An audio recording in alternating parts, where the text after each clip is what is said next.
काला रंग। 4 साल की रीत अपनी माँ की तरह सांवले रंग की थी। इस वजह से उसे स्कूल में हर वक्त चिढ़ाया जाता था, जिसकी वजह से वह उदास हो जाती थी। एक दिन तो हद ही हो गई। उसके काले रंग पर इतना मजाक उड़ाया गया कि वह घर आके रोने लगी और बाथरूम में चली गई। वह बाथरूम में जोर जोर से रोने लगी और नहाने लगी।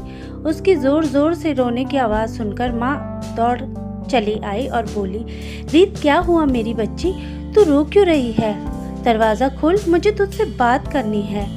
इस पर वह कुछ नहीं सुनती और रोती रहती है। 10-15 मिनट बाद जब वह बाहर आती है तो माँ पूछती है, क्या हुआ बेटा, तुम रो क्यों रहे थे?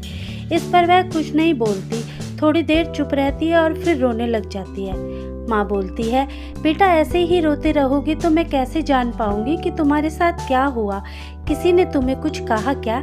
इस पर रीत बोलती है, वही रोज की बात, और क्या बोलूं, तुमने मुझे इतना काला क्यों बनाया? इस पर माँ बोलती है, रंग तो ऊपर वाले की देन होती है बेटा, इस पर हमारा कोई जोर नहीं। जैसे रंग का होना होता है जिसे वह वैसा ही होता है, और जो इस दुनिया में आता है उसका रंग कोई भी हो, इंसान का व्यक्तित्व, मन और उसका दिल साफ होना चाहिए, बाकी कोई मायने नहीं रखता। कोई मायने नहीं रखता कि आपका रंग काला हो या गोरा। इंसान अच्छे व्यक्तित्व का होना चाहिए, अच्छे दिल का होना चाहिए।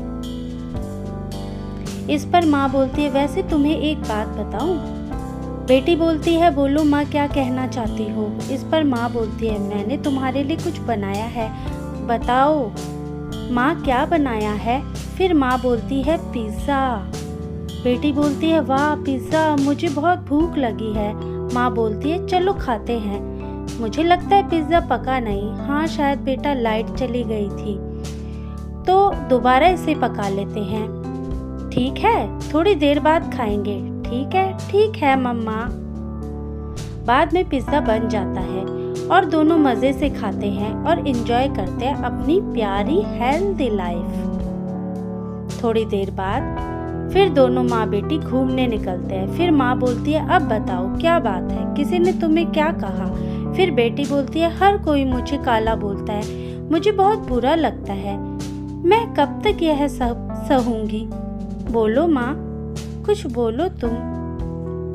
इस पर माँ कुछ नहीं बोलती, थोड़ी देर चुप रहती है और फिर बोलती है, इस पर बेटा, काला होना कोई बड़ी बात नहीं है, तुम्हें उनकी बातों का बुरा नहीं मानना चाहिए। इस पर बेटी बोलती है, बुरा नहीं मानना चाहिए? काले रंग की वजह से कोई मुझसे बात नहीं करता और ना ही कोई मेरे पास बैठता है। इतने सारे दोस्त होने के बाद भी मैं अकेली रहती हूँ। फिर माँ थोड़ी देर चुप हो जाती है, फिर बोलती है, अच्छा तो ये बात है, इसीलिए तुम उदास हो, आप ही बताओ मैं क्या करूं? तब माँ बोलती है, ये बात तो सच में सोचने वाली है, पर मुझे एक प्रॉमिस करो बेटी। क्या माँ? माँ बोलती है कि पूरी बात सुनकर जवाब देना। बेटी बोलती है, बोलो माँ। माँ बोलती है, देखो दुनिया में लोग कामयाबी के पीछे भागते हैं ना, कि रंग के पीछे? बेटी बोलती है, मैं समझी नहीं माँ। माँ बोलती है, अगर तुम क्लास में फर्स्ट आती हो और तुम पढ़ाई में तेज हो जाओ तो सब तुम्हारे पीछे लग जाएंगे, सब तुम्हारे पास बैठेंगे। बेटी बोलती है, क्या सच में होगा माँ?